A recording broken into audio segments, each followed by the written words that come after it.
Hi, everyone. This is my first podcast of the week, and I was going to start off with the Patriots, but I'll get to that. Something came up today, and it makes me so angry. The Kobe Bryant didn't need to flinch story. And apparently, someone found a video of an overhead angle that showed that when Matt Barnes faked the ball at Kobe, that Kobe was a little bit to the side. But the picture that keeps coming up from that video that everyone's talking about is when Kobe was swaying back and forth. If you watch the video from any angle, Kobe is going like this, just completely unfazed, just like this. And then Matt Barnes is looking at the play and he fakes it right at Kobe's face. And this angle shows, if you stop a picture, and here's the picture, you could see that it's right at his face and eyelashes away, like maybe a centimeter off from directly off his face. Is that a big deal for everyone to be doing this? Like, I'm so mad this is a topic. I am so mad this is a topic. Like, this shouldn't even be a discussion. That was a crazy Kobe play. Matt Barnes talks about it and in an interview with The Jump and with Fox Sports, and I have a quote from him right here, that it came within eyelashes of him. The ball, an NBA player was threatening to throw the ball at Kobe's face, and it came within eyelashes of him, and then Kobe did not flinch at all. Don't you think the person who threw the ball would know where the ball went? Within eyelashes of him. That's a quote. It just upsets me so much how people are trying to bring down Kobe so much lately. Like, how is this even a topic? He was swaying. I don't understand this. All right, moving on before I get too angry. We have Eric Reid next. So this also makes me angry. Eric Reid was signed by the Panthers, and kudos for the Panthers. Good job. That was a good signing. He is a starting caliber safety, a good young safety, and they got him cheaply for a 1-year deal. Now, he said that he would not protest if he got signed. He should not have had to say that. Not because I agree with the protest, and not because the protest is okay, which I think it is. I think it's great. But because he is a good enough NFL player to be a starter on almost any team, or even he definitely deserves to be on a roster. He's a good NFL safety, and he shouldn't have to put his political beliefs and protests aside just for him to make a roster. He is good enough to be on almost any NFL roster. It's ridiculous to me that he has to say that he won't do something that he should have a right to do to get a job for something that he is definitely qualified for. All right. Kevin Durant also said that he won't win Defensive Player of the Year. He was talking about specifically, but he said regular season awards because of hate for him. That is not the case, KD. You are mistaken. You won't win Defensive Player of the Year because there are simply better defensive players in the league. Kawhi Leonard is a better defensive player. Draymond Green is a better defensive player. Anthony Davis is a better defensive player. Rudy Gobert is a better defensive player. I would even say CP3 is a better defensive player. You are not the best defensive player in the league. That is why you won't win Defensive Player of the Year. The reason you won't win MVP is because the MVP is not the best player in the league, which you aren't either. The MVP is the most valuable player to a top 3 or 5 team, usually. There are exceptions like Russell Westbrook, but usually that is the case. And you off the Warriors are still the 1 seed and have close to the same record. You are not that valuable to your team, which makes it so you cannot win the most valuable player. Makes sense? I mean, he just wants to think that everyone hates him. And everyone should hate him because he made the weakest move in NBA history, probably sports history. But he is a great player, and everyone recognizes that, even if you hate him. He's just not going to win any awards anytime soon unless he leaves the Warriors, and then maybe he can win MVP. But then by that time, I think next year, Anthony Davis or Giannis or Kawhi will become better than him. Anthony Davis, I think this year will become better than him. And Kawhi, last time we saw him healthy, was better than KD. So, all right, moving on. Make defense fun again. So the roughing the passer rule is utterly ridiculous. You have QBs saying that it's ridiculous. You have defensive players getting hurt. Basically, the NFL is such a business that they are prioritizing the quarterback's health because they make the money for them over any other player. That's why you're seeing so many defensive players getting hurt when they're sacking the quarterback. That I said before the year, this would be the highest penaltied year of all time. And it is on pace to smash the record. 33 roughing the passing calls called before week 4. The past 2 years, there haven't been even 20. The rule can work, but it's like telling someone who's been doing something their entire life that you have to all of a sudden change it immediately, or else you'll be fined or cost your team the game, in Clay Matthews' case.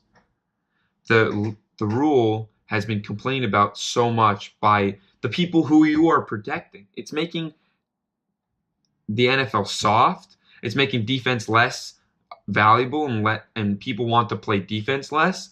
The game is continually doing that with the cornerback rules and so many other rules that they're implementing to make defense not fun.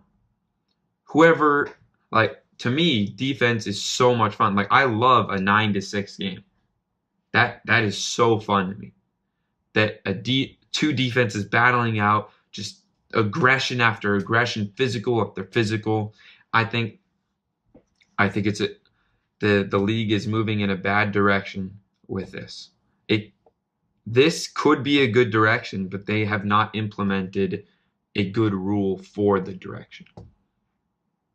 Too many injuries are happening, and the refs are not calling it correctly, and they're too inconsistent. All right, moving on.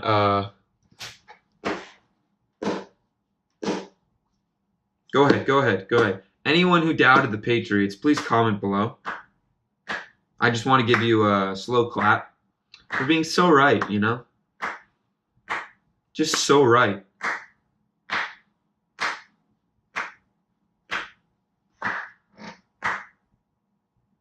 Except you weren't. It's like I said, if you doubted the Patriots, please comment below. Beating a 3-0 team 38-7, really 38-0 because it was garbage time, and they took Brady out, so it could have been more. But why would a logical thinking person doubt the Patriots after 3 weeks? And when they're getting Josh Gordon back, who helped so much, blocking, taking pressure off. Sonny Michel just didn't play in the preseason, and he's a rookie running back, had to get his legs under him, and now is playing pretty well. And then now you get Edelman back. I mean, Who doubted the Patriots after 3 weeks? They're not a September team. They always start slow. They've started 2-2, 2 Super Bowl years, and last year when they made the Super Bowl, didn't win it. They stop doubting the Patriots after so little time. I think I've spoken enough about that and how dumb it is to doubt the Patriots after so little. I want to talk about the effect that Edelman is going to have. Edelman is Brady's favorite target, maybe of all time. Edelman is so important to the Patriots offense. He is the under guy. He is the dump off. He is the safety valve. He is also a deep threat. Him and Brady have such a high connection and chemistry that when Edelman comes back, it's going to open things for Gronk, open things for Gordon, open things for Sony Michel. The Patriots offense is going to be back to one of the best in the league. And last week, it played like one of the best in the league against a good defense. Edelman does everything Belichick wants him to do perfectly. The last time Edelman was with the Patriots, they won the Super Bowl. I just want to say that. He missed all of last year, and we still haven't seen him. Last time we saw him was with the Falcons, won the Super Bowl. Not last year with Gronk, did not win the Super Bowl. With Edelman, they win the Super Bowl. Edelman is so important to the Patriots offense. And do you know the last time we saw Gronk and Edelman together? The Patriots offense was insane. Edelman is so important to this offense. And I just want to give you a round of applause if you doubted the Patriots. Good job. All right. Moving on. I just want to give another round of applause to Scott Linehan for watching my show. I don't know actually if he watched my show, but it really seems like he did based on the play calling that he had on Sunday. I mean, I was watching the game at one point, and I'm pretty sure he called, like, you know how in my last video I laid out a drive that the Cowboys could do that would work? I'm pretty sure on one of their touchdown drives, he did almost exactly what I said. And then, didn't I say that Zeke should be involved in the passing game? He had 4 catches for 88 yards and a touchdown. And I said do screen passes. His touchdown catch was a screen pass behind Zach Martin and Tyron Smith, which are the 2 players I told it to be behind. He had Zeke, for the first time this year, had more than 20 carries, had 25 carries for 152 yards. I mean, whatever Scott Linehan did on Sunday, Xerox the game plan, copy it, and just use that as a golden rule. When in doubt, pick a play. Just give Zeke the ball. Do a screen pass. Just do what you did Sunday. Okay? I don't understand why that was so difficult and why it took 3 weeks to figure out. All right, moving on. Now, a sad topic. I feel bad for Earl Thomas. He was one of the most honorable and straight up players in football. And he broke his leg because he loves the game of football and he didn't want to sit out the whole season or most of the season. And he loved the Seahawks. He wanted to play for the Seahawks. Just the Seahawks didn't invest in him. They didn't really seem like they wanted him there. They were about to trade him, reports Schefter said. They were in between 4 weeks from now, Schefter almost guaranteed that he would have been traded.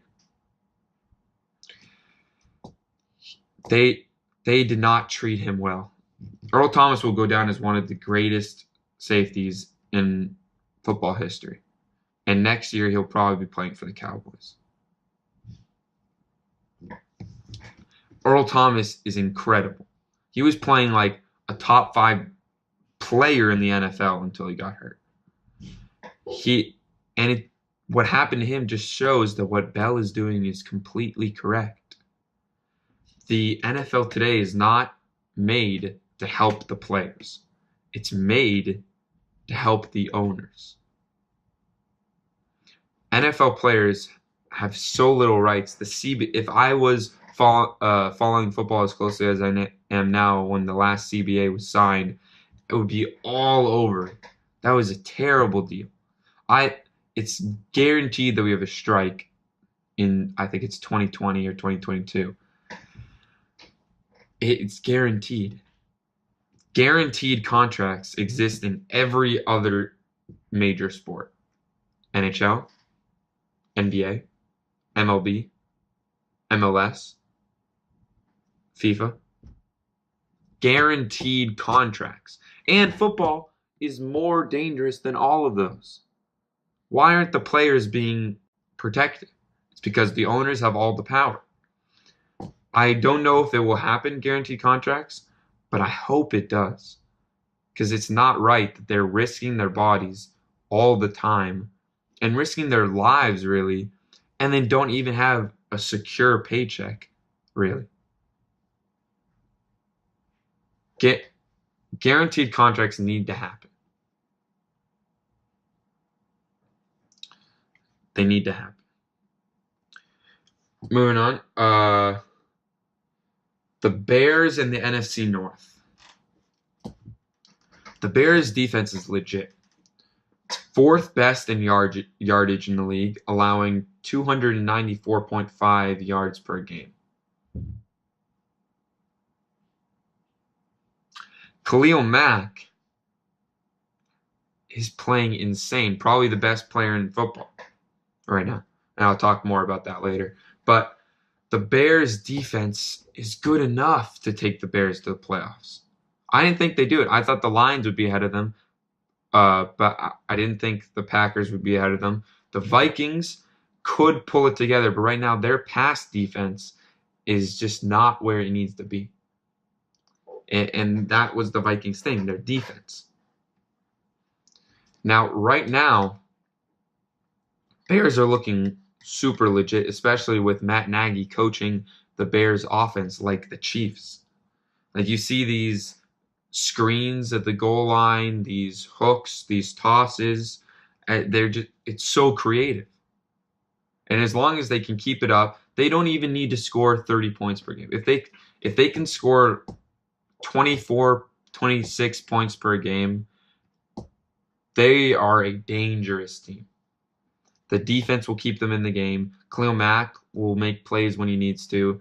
They got Jordan Howard, Tariq Cohen are beasts. Allen Robinson is no joke. They got Taylor Gabriel and all of these people. And it's just, Mitch Trubisky is the only X factor. We know about everything else. If Mitch Trubisky can pull it together and continue playing like, he doesn't need to throw 6 touchdowns a game. If he did that, nothing stopping the Bears, and that will never happen. No one will ever throw for 6 touchdowns a game. But man, oh man, the Bears are legit. All right, the Bengals are also legit. I was watching the Ravens game week 2, Thursday Night Football, and in the second quarter, I said, I posted on Facebook, the Bengals are winning the division. The only reason I didn't pick them preseason to win the division, I picked the Steelers, is because I didn't think the stuff with Bell and AB and the locker room problems would be as prevalent. And I also didn't think the defense would be this bad for the Steelers. I knew it was bad, but I didn't think it would be this bad. They're terrible. The Bengals are winning this division. I don't believe in the Ravens offense. The defense is legit, but the Bengals have pass rush. Devontae Burfict is coming back to shore up that defense. And then you get the offense. It's flying. John Ross is doing well. Tyler Boyd is crazy. They have 2 receivers on pace for over 1,000 yards. AJ Green balling out. They get Joe Mixon back in a bit. Gio is playing well. The offensive line is shored up with Cordy Glenn and everyone. And Andy Dalton is playing well. Even in prime time, he's playing well. The Bengals are good. This could be the year they win their first playoff game in 15 years. But I don't know about that, but they're definitely winning the division and making the playoffs. And I know, Nathan, you always say, oh, don't judge after 3 weeks. Don't judge after 4 weeks.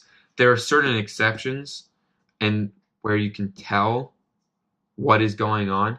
And barring injury, knock on wood, or anything like that, there are certain things you can tell this early. And the Bengals have shown in the past that I'm not just basing this off what I'm seeing right now. I've seen these players play well in the past in the regular season. Geno Atkins is a beast. Carlos Dunlap is a beast. Vontaze Burfict is a beast.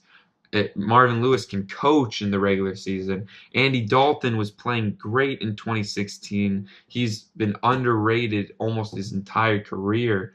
AJ Green balls out all the time. And it's just something different about the Bengals this year.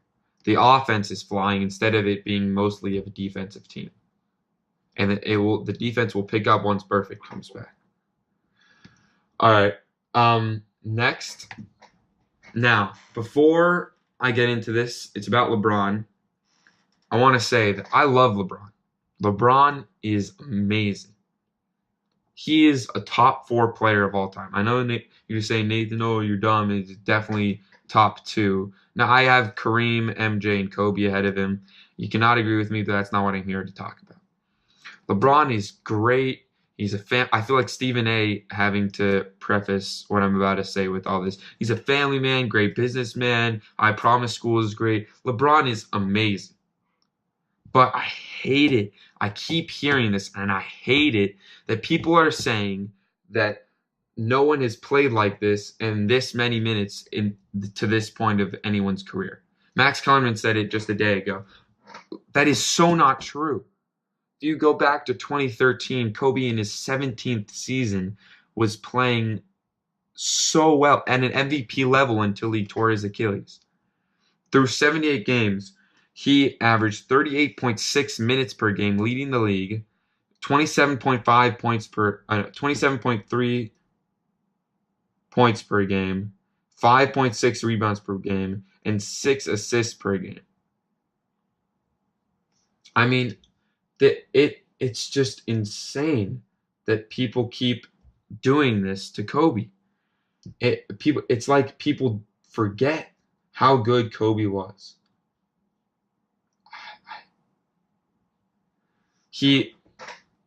Kobe played so well this season, even through Dwight's shoulders, it just being terrible, Nash's back being terrible, Mike D'Antoni's bad coaching, the whole locker room was messed. They had no bench.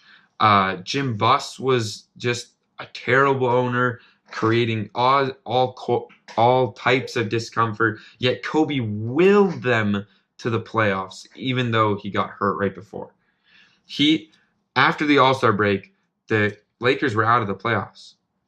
They were out of the playoffs. And Kobe said, I guarantee we make the playoffs. And from then on, they had the best record in the NBA until the end of the season. From the All-Star break to the end. They were crazy good in that. And it was all because of Kobe. Kobe was playing like 40-plus minutes a night. He was in the game before he tore his Achilles against the Trailblazers. He did not sit. He played 48 minutes and played crazy. I think he had 46 or 48 points. And I just, like, people were saying, oh, LeBron didn't sit in the playoffs. Like, yes, LeBron is great. And LeBron played heavy minutes, but Kobe averaged more. LeBron in his 15th season averaged 36.9 minutes per game, 27.5 points per game, 8.6 rebounds per game, and 9.1 assists per game. Those are crazy numbers, but LeBron's type of play inflates his numbers towards what Kobe would have. The way he plays is that he's going to have the ball all the time, and everything is going to run through him. And if someone else scores, it will be probably from an assist from him or a pass from him. And then it's like with OKC and Russell Westbrook. It's better if he gets the rebound and then starts the break rather than a center getting the rebound and passing it to LeBron. And LeBron is just bigger than Kobe, so it's expected that he has more rebounds. But it's not just about stats.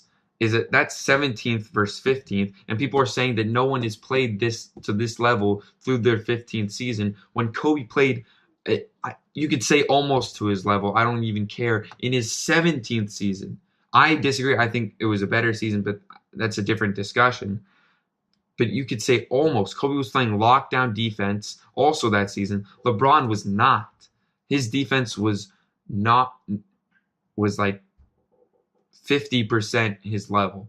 He was saving all of his energy for offense. When he needed to, he played incredible defense.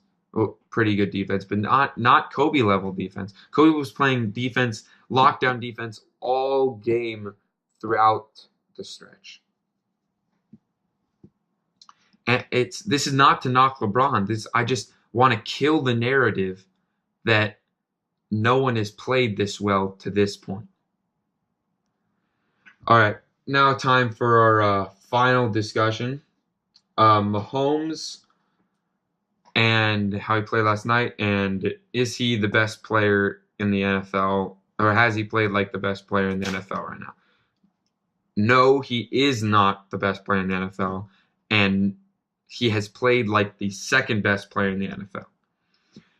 And I have been very open about my thoughts on Mahomes, how I think he's great. He will be I'm ready after I saw him in prime time in Mile High against a tough Broncos defense to say he probably has a top 3 best future, maybe the best. But these next 2 weeks are when I'll cement him as the best. Against the Jaguars this week and then the Patriots. Because you saw him struggle in the first half when teams had some film on him to work and game plan. Then he adjusted in the second half, which is why I was impressed. But next you're going against the Jaguars defense, which is incredible. And then you go against the Patriots, which have Bill Belichick, who's the king of game planning. And I want to see that before I cement him as he's arrived. He's playing great, but look at the weapons he has around him. He has Andy Reid, his coach. Sure, his arm is incredible, and that left-handed throw was insane.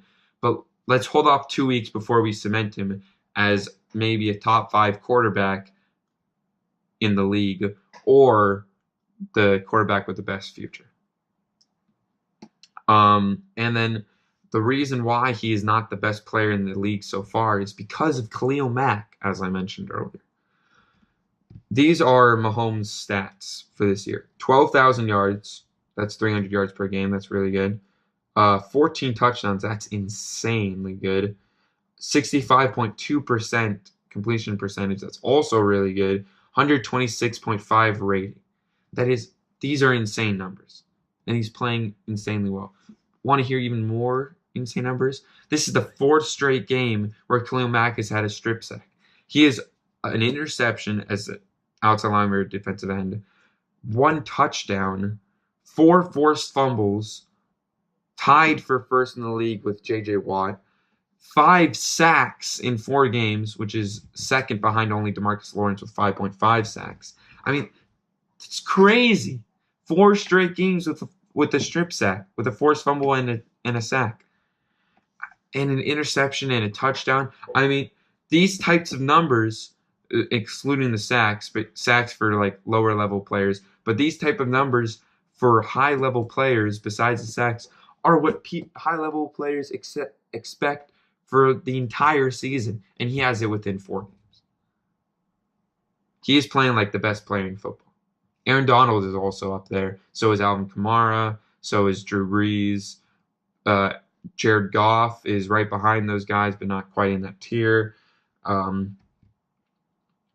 is playing great, but he is not the best.